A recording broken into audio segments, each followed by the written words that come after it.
But we're closely following the terrible events unfolding in Charlottesville, Virginia. We condemn in the strongest possible terms this egregious display of hatred, bigotry, and violence on many sides.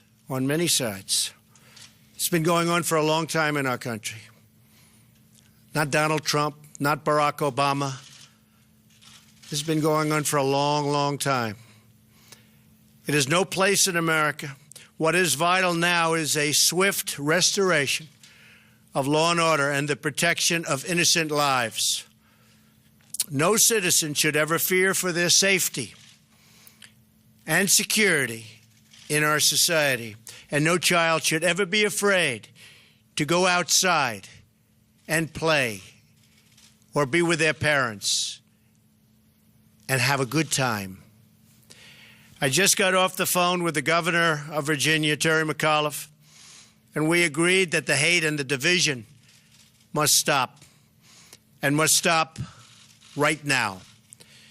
We have to come together as Americans with love for our nation and true affection, really, and I say this so strongly, true affection for each other. Our country is doing very well in so many ways. We have record, just absolute record employment. We have unemployment, the lowest it's been in almost 17 years. We have companies pouring into our country, Foxconn and car companies and so many others. They're coming back to our country. We're renegotiating trade deals to make them great for our country and great for the American worker.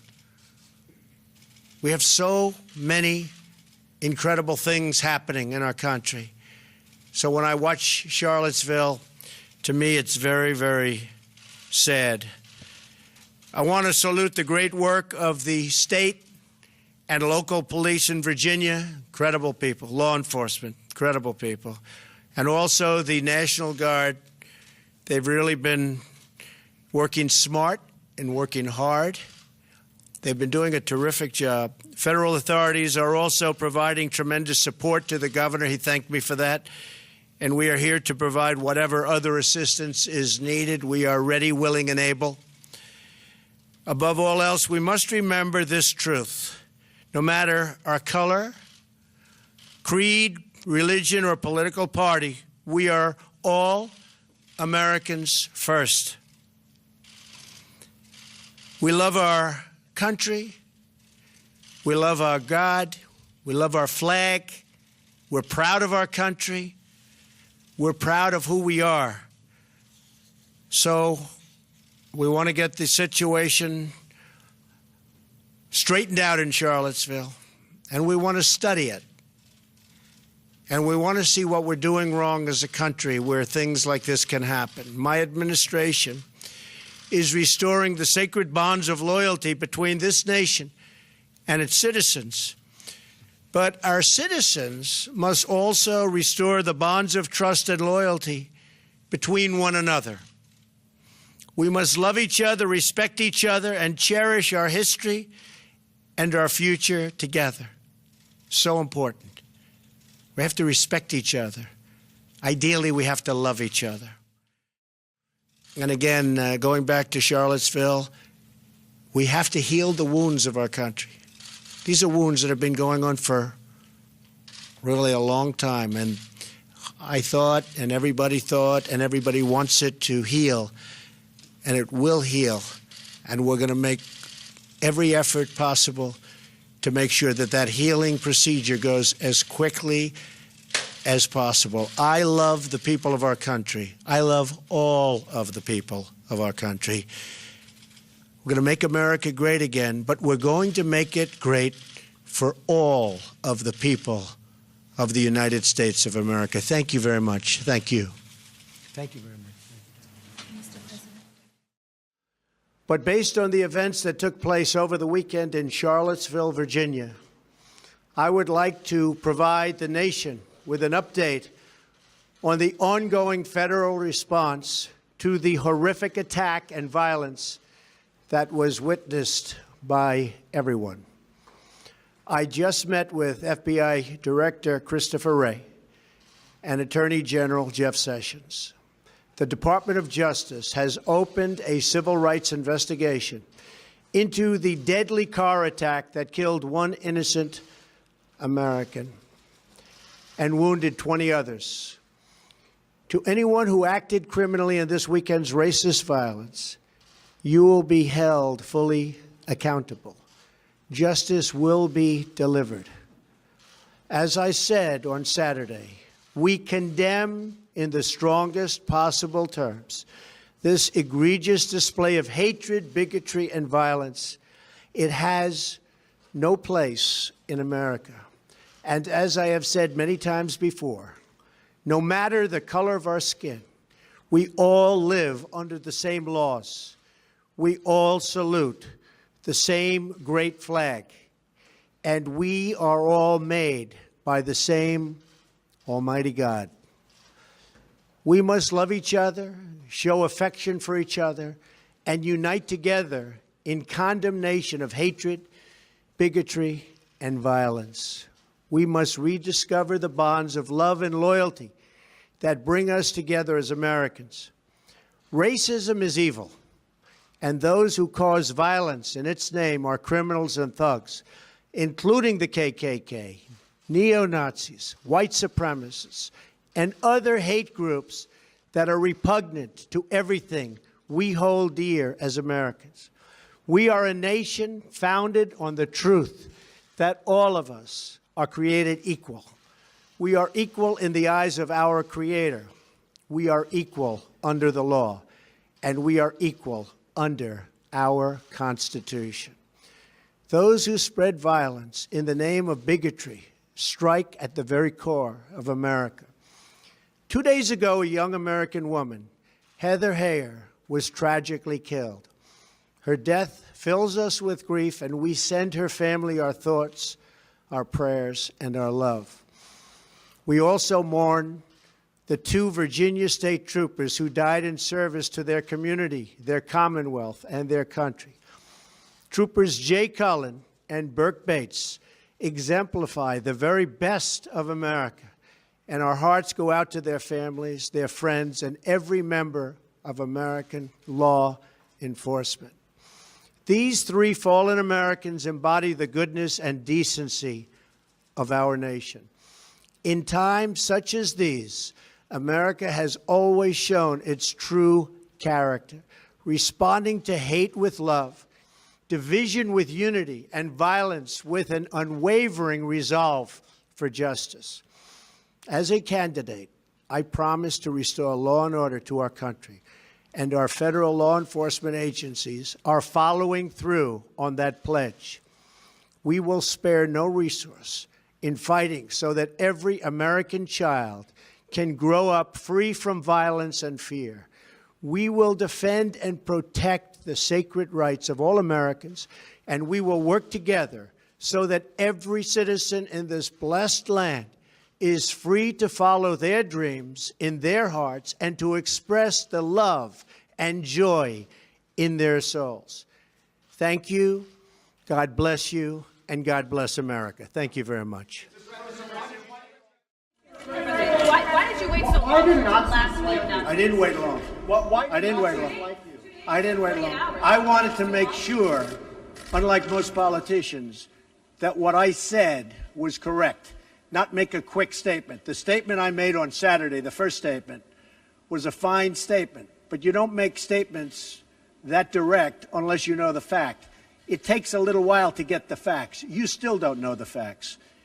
And it's a very, very important process to me, and it's a very important statement. So I don't want to go quickly and just make a statement for the sake of making a political statement. I want to know the facts. If you go back to my, in fact, I brought it.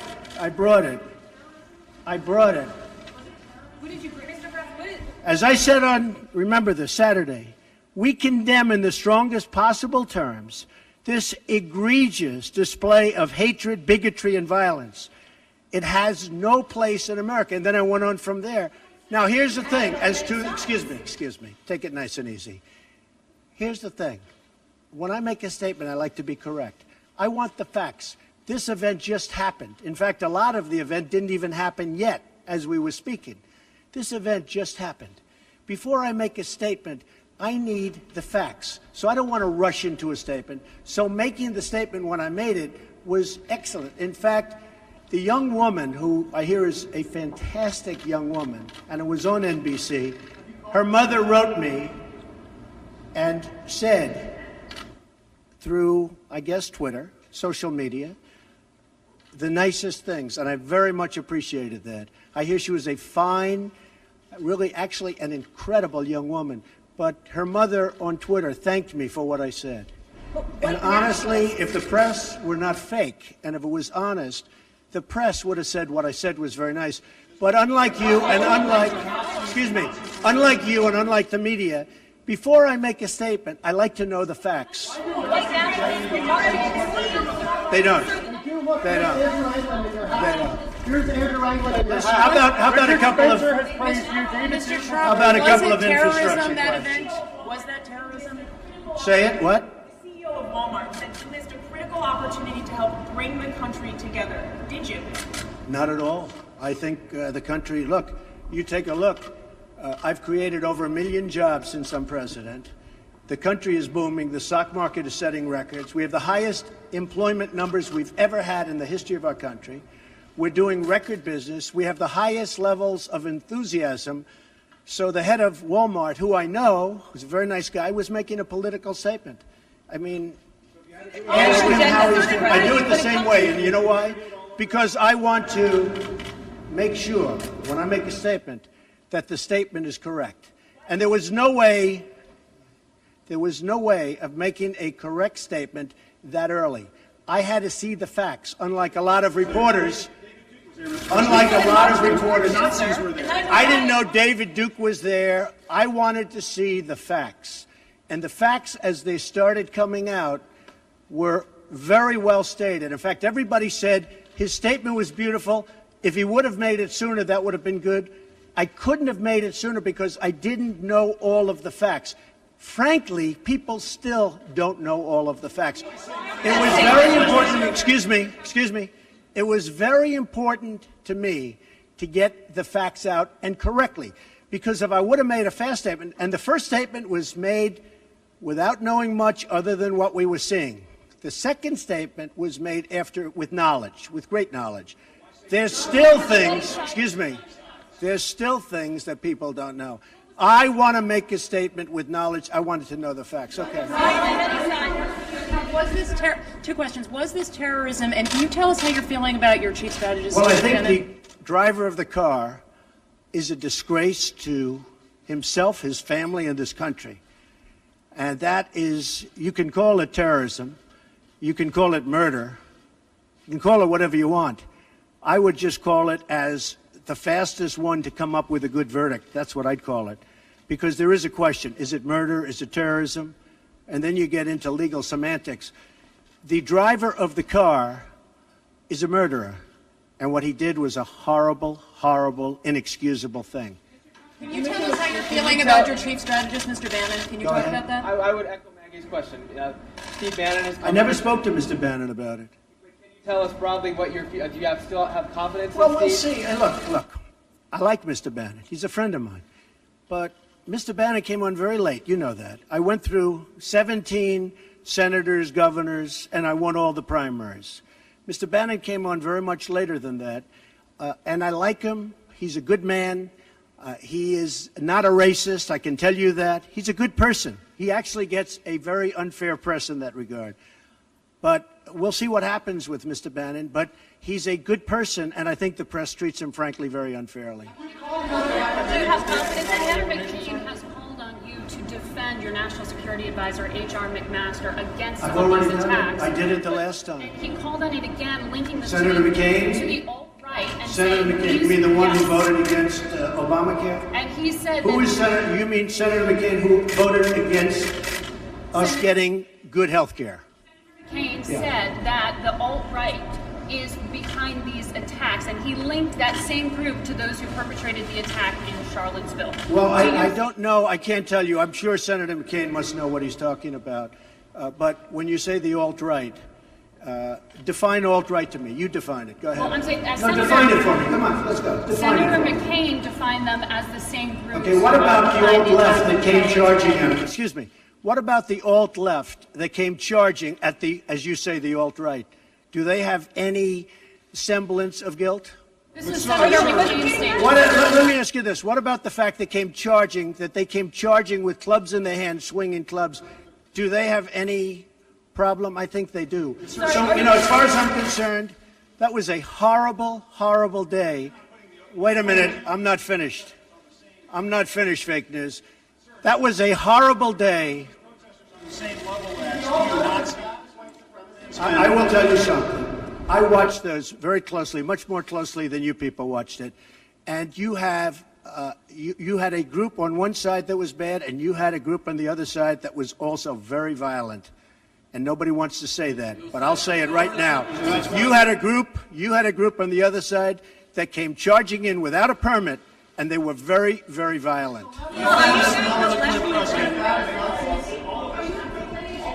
Go ahead. Do you think that what you call the alt-left is the same as neo-Nazis?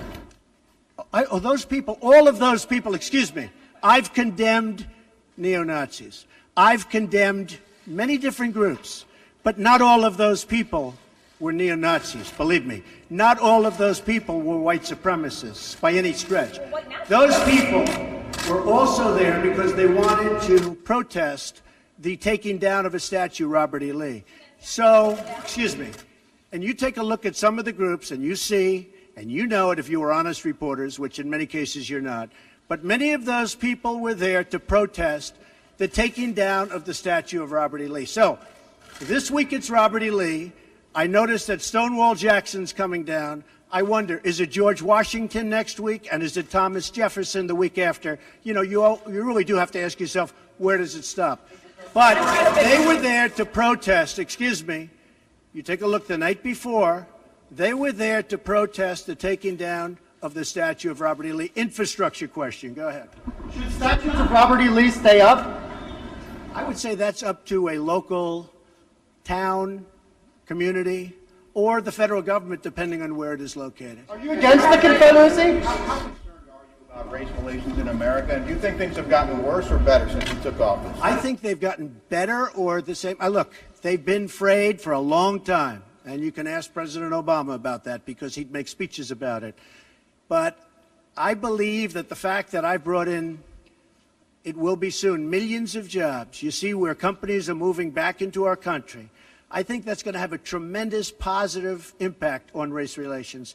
We have companies coming back into our country. We have 2 car companies that just announced. We have Foxconn in Wisconsin just announced. We have many companies, I say, pouring back into the country. I think that's going to have a huge positive impact on race relations. You know why? It's jobs. What people want now, they want jobs. They want great jobs with good pay. And when they have that, you watch how race relations will be. And I'll tell you, we're spending a lot of money on the inner cities. We're fixing the inner cities. We're doing far more than anybody's done with respect to the inner cities. It's a priority for me, and it's very important. Mr. President, are you putting what you're calling the alt-left and white supremacists on the same moral plane? I'm not putting anybody on a moral plane. What I'm saying is this. You had a group on one side and you had a group on the other, and they came at each other with clubs, and it was vicious, and it was horrible, and it was a horrible thing to watch. But there is another side. There was a group on this side, you can call them the left, you've just called them the left, that came violently attacking the other group. So you can say what you want, but that's the way it is. On both sides, sir? You said there was hatred, there was violence on both sides. Well, I do think there's blame. Yes, I think there's blame on both sides. You look at both sides. I think there's blame on both sides, and I have no doubt about it, and you don't have any doubt about it either. And if you reported it accurately, you would say. Kill the person. Either high or Charlottesville. They showed up in Charlottesville Excuse me. to protest. Excuse me. They didn't put themselves down as you, and you had some very bad people in that group. But you also had people that were very fine people on both sides. You had people in that group, excuse me, I saw the same pictures as you did. You had people in that group that were there to protest the taking down of, to them, a very, very important statue and the renaming of a park from Robert E. Lee to another name. No, George Washington was a slave owner. Was George Washington a slave owner?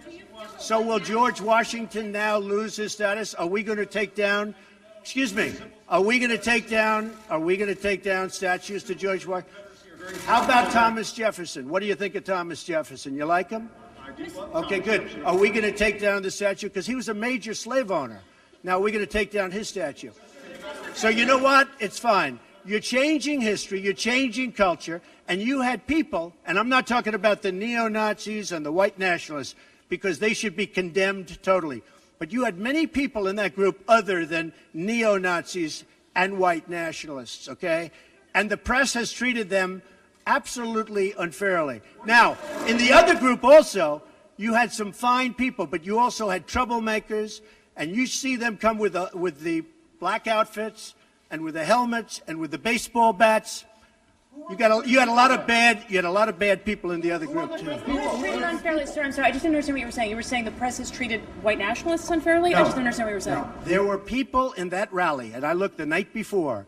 If you look, there were people protesting very quietly the taking down of the statue of Robert E. Lee. I'm sure in that group there were some bad ones. The following day, it looked like they had some rough, bad people, neo-Nazis, white nationalists, whatever you want to call them. But you had a lot of people in that group that were there to innocently protest and very legally protest because, you know, I don't know if you know, they had a permit. The other group didn't have a permit. So I only tell you this. There are two sides to a story.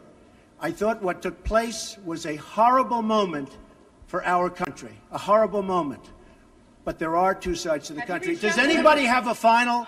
Does anybody have? You have an infrastructure. What makes you think you can get an infrastructure bill? You didn't get health care. Well, you know, I'll tell you. We came very close with health care. Unfortunately, John McCain decided to vote against it at the last minute. You'll have to ask John McCain why he did that. But we came very close to health care. We will end up getting health care. But we'll get the infrastructure, and actually infrastructure is something that I think will have bipartisan support on. I actually think Democrats will go along with the infrastructure. President, have you spoken to the family? Have you spoken to the family of the victim of the car attack? No, I'll be reaching out. When will you be reaching out? I thought that the statement put out, the mother's statement, I thought was a beautiful statement. I was telling you, it was something that I really appreciated. I thought it was terrific, and really under the kind of stress that she's under and the heartache that she's under, I thought putting out that statement to me was really something I won't forget. Thank you all very much. Thank you. Thank you. Do you plan to go to Charlottesville, Mr. President? Do you think you're helping to heal the nation? I own a house in Charlottesville. Will you go to? Does anyone know I own a house in Charlottesville? Where is it? Oh boy, it's going to be. It's in Charlottesville. You'll see. Is it near the winery or something? It is the winery. Will you go visit to try to? I mean, I know a lot about Charlottesville. Charlottesville is a great place that's been very badly hurt over the last couple of days. But I own actually one of the largest wineries in the United States. It's in Charlottesville. What do you think needs to be done to overcome the racial divides? Well, I really think jobs can have a big impact. I think if we continue to create jobs, over 1 million, substantially more than 1 million, and you see just the other day, the car companies coming in with Fox, Fox. I think if we continue to create jobs at levels that I'm creating jobs, I think that's going to have a tremendous impact, positive impact on race relations. And what you said today, how do you think that will impact the racial?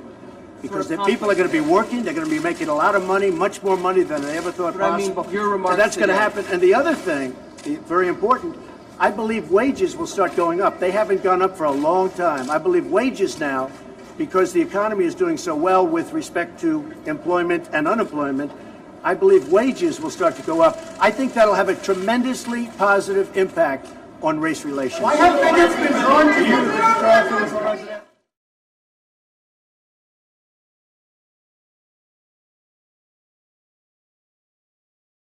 Did he endorse me, or what's going on? Because we had heard that there was no endorsement. So, of course, Mr. Trump says, let me know who you're talking about. I've rejected David Duke.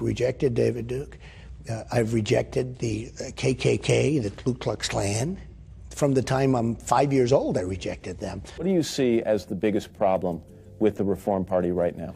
Well, you've got David Duke just joined, a bigot, a racist, a problem. I mean, this is not exactly the people you want in your party. I'm David Duke, and this is a quick, unscripted response to the CNN interview today with Donald Trump. I can begin by the inaccurate reporting of the media that I have endorsed Donald Trump. Specifically, I have said clearly, and every time I've talked about his candidacy, that I am not endorsing Donald Trump. Even if you don't know about their endorsement, there are these groups and individuals endorsing you. I mean, I don't know what group you're talking about. Number one, you disavowed David Duke 2 days prior. If he said on Friday, I disavow, why ask him again on Saturday? Why not disavow David Duke, disavow the KKK? What's going on? I'm saying to myself, how many times do I have to continue to disavow people? And the question was asked about David Duke and various groups.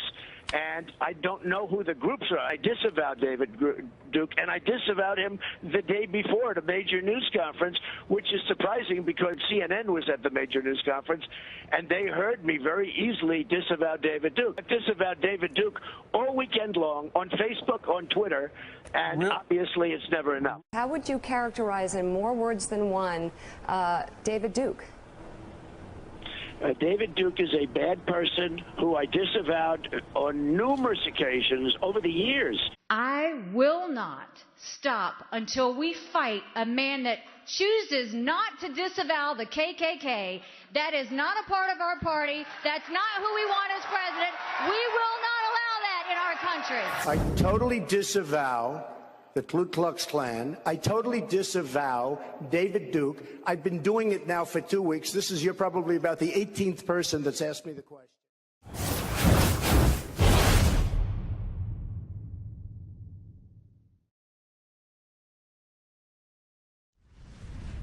you invest in this company, if you give me $1 million, I can guarantee you will make an extra $1 million. I just like to walk in. I wouldn't need a special costume. Just dress like this. And I'd fly in. Bullshit. Bullshit. Bullshit. Bullshit.